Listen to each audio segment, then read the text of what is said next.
Hi, everyone. Good morning, good afternoon.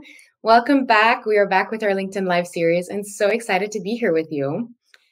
Um, so many of us fail to recognize when we're impeding progress, right? It's sometimes hard to see how we're getting in our own way. And MIT's research actually shows that there is a clear gap between how leaders perceive the organization's readiness for the future and what their direct reports sometimes believe is hindering progress. And so, as a leader, you may have raised concerns about inefficient collaboration. And sometimes the response feels like it's kind of, empower people to take action and fix what's not working. But despite our efforts to empower people, the conversations seem to keep spiraling. And you're actually not alone in this phenomenon. Silos, hierarchies, and a lack of focus often impose real structural limitations on driving meaningful change that can enable teams to collaborate better and innovate and improve their ability to create value. And so there is a direct and effective way to actually address the topic of change with your leadership. Tirza, you recently published a super interesting article on this topic on how to develop a better business case on change. What would you say do we have to be aware of when we start building the case for change with our executive leadership? Like, what are the do's, what are the don'ts that we should be paying attention to? Thanks so much, Helena. And it's really great to be back on with you. It's important to take breaks to refresh content and understand what our focus is, but it's really wonderful to be back with all of you. So, we've been encountering a lot of leaders lately who see a very clear need for change and are needing to get executive buy in for investments in change programs. And so it's become very important to understand what does it mean to build a great business case. So the first thing we always want when building a great business case is a data-driven narrative. We actually make our decisions based on emotions, and then we look to data to back up our decisions. So it's really vital to make sure that you have a narrative that includes your leadership in it, and then having that backed up by great data that supports your case. Mm. Sometimes it's challenging to find great data because in our organizations, we tend to undervalue the um, value creation by our top talent. We tend to undervalue the negative effects of double work and errors that actually face the client. So um, use the data you can find. But once you have the best data driven narrative, then we also need to really understand um, what the purpose is for our leadership. And then we go on to enroll people. So I'm going to turn that back to you. I think the topic of purpose is, there's so many people that have that in their minds. It's like, okay, I need a clear why on why we're talking about this. And I think we'll be digging deeper into the data point in a second. But what makes a really strong purpose? Like, what are the different components that would actually? I mean, you were talking about, we make decisions based on emotions, and data helps us back it up. Like, what are those emotional components that we want to be hitting with our leadership that we can like integrate into our purpose? Yeah. So we need to understand what is the individual motivation of the leader we're seeking to enroll. What's their why? What are they seeking to achieve? And that's both in terms of a business sense, but also in terms of their own personal impact and legacy. Anytime you're actually in aligning your desires with somebody else's desires, it's much easier to get something through. And so we're really looking for that like Venn diagram of three purposes: your leadership's purpose, the purpose that you're seeking to achieve, and then the organizational goals and purpose. And any change initiative that isn't actually aligning with all of those three things is likely to be unsuccessful in getting funded and getting supported. And so we just need to really get close to our leadership and understand their why. Mhm. And that's not always easy, right? Because it can feel very daunting when we try to talk to them about, because we're typically so used to hearing our leaders talk. Like they will share and they will, give direction and they will ask the questions, and where we speak when spoken to. And so it can be an act of courage to walk up to our executives and get curious, like ask a bunch of questions. But I truly believe, I mean, when we look at the studies that are talking about the skills of the future, right? Everyone talks about empathy. Well, empathy starts with curiosity. We Mhm. have to know who's in front of us. We have to get curious about what their uncertainty is with regards to stepping into the future, how they see the organization and how they perceive the challenges within the organization, and what are their goals? Like, where do they see themselves in a few years? What's the impact that they actually want to have, and the legacy that they actually want to have? And this is a great point to like actually understand also how much your leadership cares about these topics, right? Um, Mhm. Before you start really going after a huge initiative and investing so much effort, unfortunately, if leaders don't care, that's also a relevant data point that you need to have Mhm. to understand what you're working with. To be very honest, you mentioned the component of data. Like let's dig into that for a second. Um, it's hard. We were talking about this before or getting onto LinkedIn Live, right? Making like understanding the ROI for change is super hard.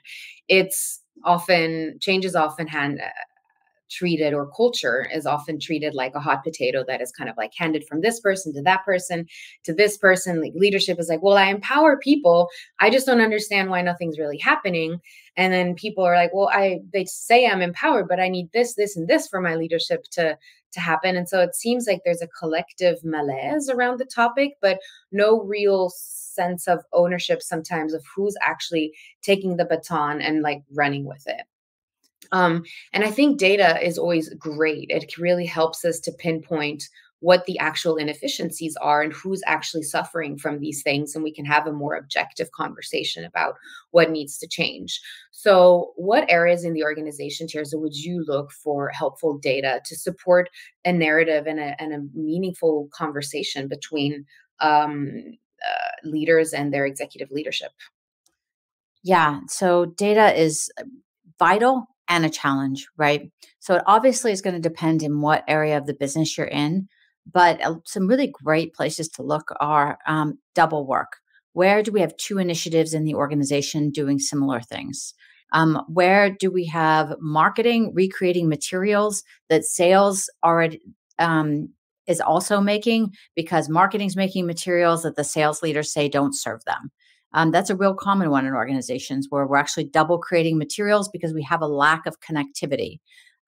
Delays. So when we have decision making that is taking an extra week, an extra 2 weeks, an extra 3 weeks, this snowballs down the line, and we can see product launches, fixes, go to market strategies all get delayed over time. And those begin to really add up. Customer dissatisfaction, delivery, and internal coordination around fixes and problem solving can lead to real impact in client dissatisfaction. Lost sales. We've seen instances in organizations where one sales team is actually incentivized to sell a competitor's product.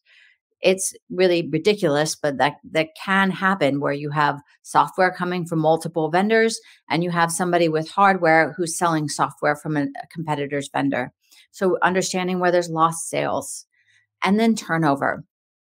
The challenge with turnover figures is that they're generally very broad, but the reality is turnover of high performers and culture catalysts and leaders is way more expensive to the organization than turnover of people who are just fulfilling on a job description.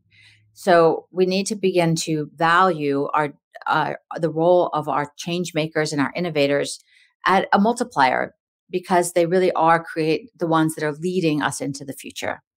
So those are some useful places to look for data. But of course, you're going to need to get curious about your specific circumstance and understand where you can find data that backs up what the current status quo is actually costing the business.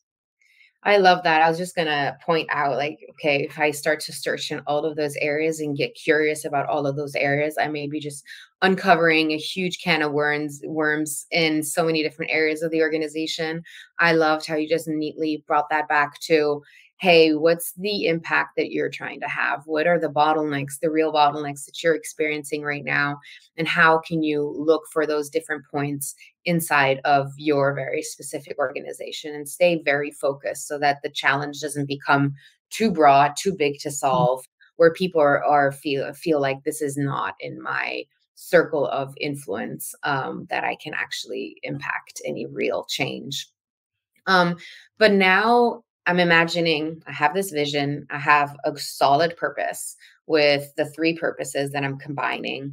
I've gotten very curious. I've already started relating with my executive leadership team, or executive whoever it is that I'm having the conversation with. I have some concrete data points that I can build into my narrative to back up my story. What's and I'm at the point where my leadership is like, great work. This is something we didn't realize. We've noticed that there was a discrepancy between, what we were saying and what the organization was feeding back to us, but we couldn't really pinpoint what was going on. Um, what's your proposal? What are the next steps? How are we tackling this? And how are we ensuring quick wins, right? Because let's face it, reality is that a lot of executive leaders are in certain positions for a few years and then they move on. And so it's like, how do we, and especially for incorporating their personal why and their personal ambition, how do we keep it as focused and as specific as possible so that we can, um, contribute to what they define Mhm. successful, especially also to their careers, because that is a real thing to be considered. Yeah. So when you're looking to actually move forward with something with your executive leadership, it's really important to start with a pilot. So there's so many examples of this out there in the world where if we start with something temporary, we start with something small, or we start with something that allows us to test the market, we actually can learn a lot, realize some very quick small wins that allow us to make the case for a larger investment. Sometimes as change leaders, we're systems thinkers and we really want to do the big thing. We want to change the system because really the whole thing needs changing. But we can also often show really important, significant benefits from doing something very narrow and concrete. And some great examples from this out there in the product world. So Apple's Vision product is really only meant for a very small number of people. But this is allowing them to tap into innovators and early adopters that can test the product and show them how it's really going to be used and what the real benefits are. The same thing is true of any change initiative. You want to find those innovators and early adopters who can implement the change and really show you what the value is and how it's going to be done. Oftentimes we want to go into something really like knowing the plan and being really secure about what's going to happen. But in some ways, thinking you know something or you know what's going to happen is actually what's going to get in the way of realizing real benefit. Anytime we're going into a change, we need to come with curiosity because everything's connected to everything else. We never know what's going to happen once we really start affecting change over here. And so starting small, looking for how your innovators and early adopters are actually going to implement the change and what the benefits and potential side consequences are is going to support you in making the case for the larger change. Mhm. What I've often observed is that there has been like grassroots initiatives organizing around a specific type of problem within the organization. Change ambassadors are created around this. There's a amazing go do this, from top leaders, and so there's these change ambassadors that form. And so, how do we move beyond the community? Like, how do we get that shift where it's okay, we come together as a community? And especially how I experienced it was like I was leading the change ambassador community in previous roles. And we would take, for example, new cultural values, and we would, brainstorm and workshop how we wanted to carry those into the organization, into our teams, which each change ambassador was in some sort representing the different teams of that specific organization. But it was really more of a going back to the teams and saying, okay, guys, these are our new cultural values like empowerment, growth mindset, customer centricity. How are we going to act upon them? Hmm. And then crickets, because that was such an awkward way of approaching this. We're talking about a complete shift in how we think about problems, right? Customer centricity, that's how are we solving problems. Growth mindset is how are we relating? How are we learning? How are we growing by ourselves, but also as a team? How are we collaborating?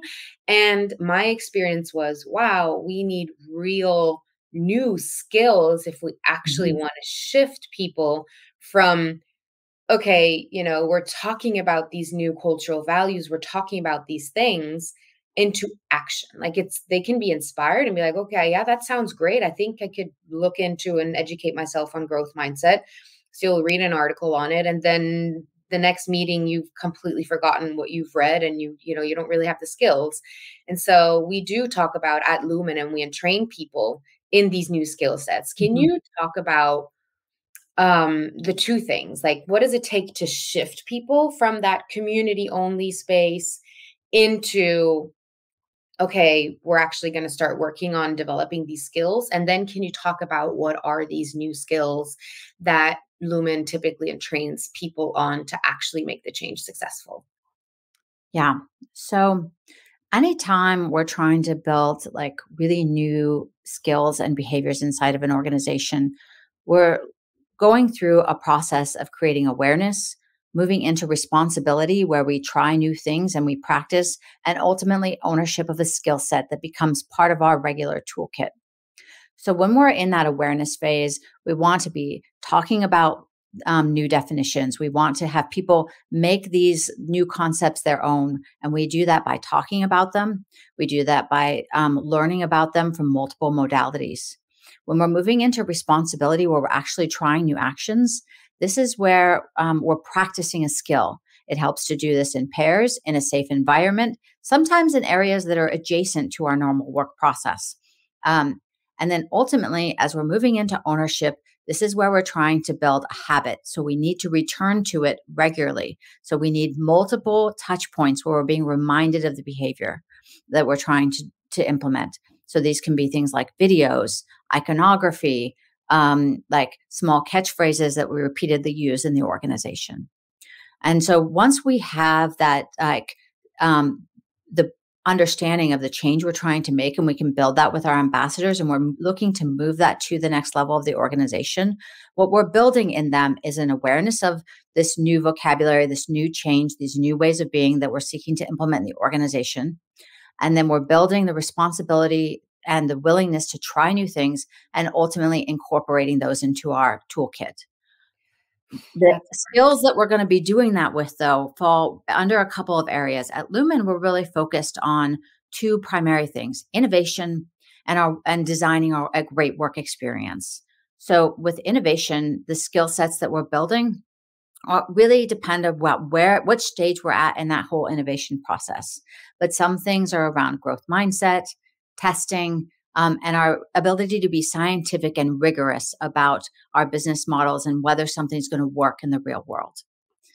When we're talking about work experience design, the skill sets we're building is an understanding of team dynamics, understanding of culture, an understanding of what the work we're trying to achieve right now is, and how we're going to create optimal conditions to achieve it.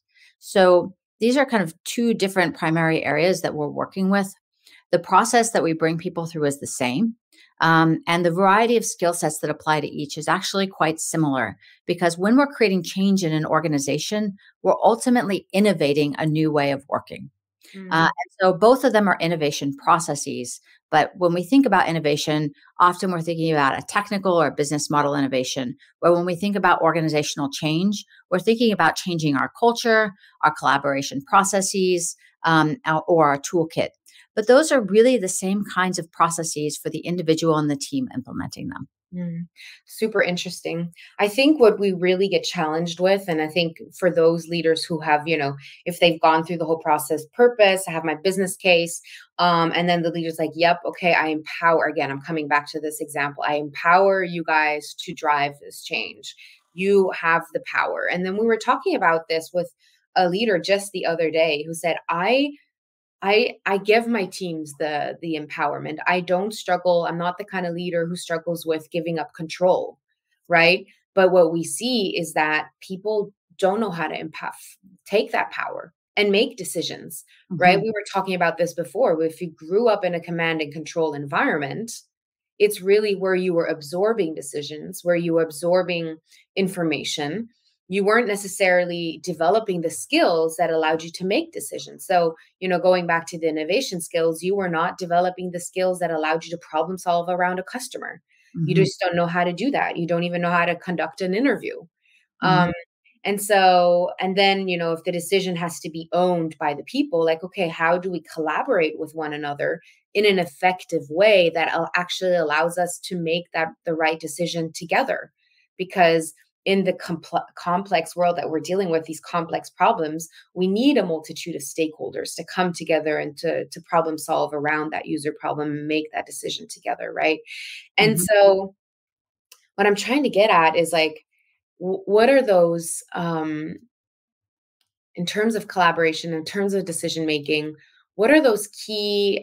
I really want to dig into the key areas that people are developing tools around. People are developing new behaviors around, that will actually help them to make those decisions. What are these new behaviors that we're talking about, Hmm. and why is psychological safety so important to that future state that we're talking about? Hmm. So let's start with the importance of psychological safety. So, psychological safety exists at multiple levels. And I like to refer people to the work of Timothy Clark in this, where he talks about we have inclusion safety, we have learner safety, contributor safety, and ultimately challenger safety. So, when we're in this process of acquiring skills, we're really in a learning mode, which means we need to be able to ask questions. We need to be able to um, like really be in a not knowing because we're trying to connect two new pieces of information and we don't really understand what's in the gap. And so we may be asking questions that are kind of like seem obvious, but we haven't made the connection ourselves. So we need to be safe to ask questions. We also, if we're asking people to actually change things, they need to be safe to challenge the leader. And so that becomes really like a thing. Sometimes as leaders, we want people to change, but over there, like don't actually be looking at what I maybe need to be doing differently. Mhm. And so as leaders, if we want to empower people, we also have to be willing to get the feedback that it might be us. It may not be. Feedback comes that may not be true. But then ultimately, what are we actually seeking for people to do? So when we're looking for people to understand decisions and take ownership of decisions, we're really looking for them to develop their own internal compass, such that they're relying on information that they have gathered, data they are gathering, rather than asking themselves, what would somebody else do? What is the right decision according to my boss? It isn't to say his opinion or the goals you're seeking to achieve together doesn't matter, but we're looking to have people develop their own sense of internal compass. We can call this self authorship. We can call this ownership. There are different words for it, but really it's that willingness to come from an internal place where I'm learning to value my own decision making, value the inputs I'm creating, and value what it means to take in both data and opinion, and ultimately come to a decision that I can back. Mhm. The real challenge becomes that we're just not taught how to do that. And so, like learning what it means to create a business case, what it means to evaluate something based on a risk profile, all of these types of heuristics are things that we need to learn how to do. And in that, we also need to learn where we have our own unconscious biases that are actually affecting our decisions. And so, a lot of what we're learning to do in this process of learning to take decisions is understand where we tend to bias towards certain things. where we tend to bias towards safety, where we tend to bias toward our own personal past success, where we tend to bias toward just the last thing we heard. And so a lot of this is really just uncovering the ways in which our own mind works and the minds of others work so that we can come to meaningful decisions that we can collaborate on together. Mm. I mean, the key takeaways that I take from this conversation today is get prepared, get curious about your leader, get curious about the organization's objectives, the real bottlenecks, the data that supports that narrative, that supports that purpose, that helps your leader understand why it's important and why the future is not going to be attained in the way we hope it to attain it if we don't clear these bottlenecks. And then the next step is once you have that, once you've done that preparation, is okay, where could we start experimenting in the organization? Run a pilot, gain your early adopters, your change ambassadors, mobilize them around this. Gain first insight, learn about what went well during that pilot, what didn't go very well. And I feel very confident about this because I've experienced it myself. But when you start running these experiments and these pilots, are going to start uncovering the skill gaps that exist within the organization. And they happen at a problem solving level, the innovation level, our ability to problem solve around a customer need. These skill gaps happen with how are we effectively collaborating with one another? How do we take ownership? And this is typically where people do need support because we just don't have the mental capacity as team leads, as managers, to be doing all of that heavy lifting and actually helping people change their mindset, their behaviors, and up-leveling their skills. So do feel free to reach out to us and talk to us about this because this is something that we can support you guys with. We do train cohorts of leaders on the tools, the mindset, and the behavior that is required for organizations, for teams, for leaders and individuals to manage through ongoing change and to make it not a one-time event, but a practice. So if you really are looking for looking for more effective collaboration and resilience, we can help you there. And then I think the aspect of psychological safety is really kind of what lays the foundation for us to be able to do that work so that we are effectively giving each other feedback, especially in that piloting phase. If you don't have people who are able to speak up because they're afraid, that's big. Is there anything else, Terza, that you feel we should touch upon in the last final minutes that is important to our audience with regards to building a case for change? I think that when you're out there really wanting to create a case for change, just understanding that you're needing to build a case not just for what it's going to do for the people around you, but ultimately what it's going to do for the business. So you need to understand what the value is, what the long-term ROI is, but ultimately it can be very useful to understand what it's costing right now to not make the change.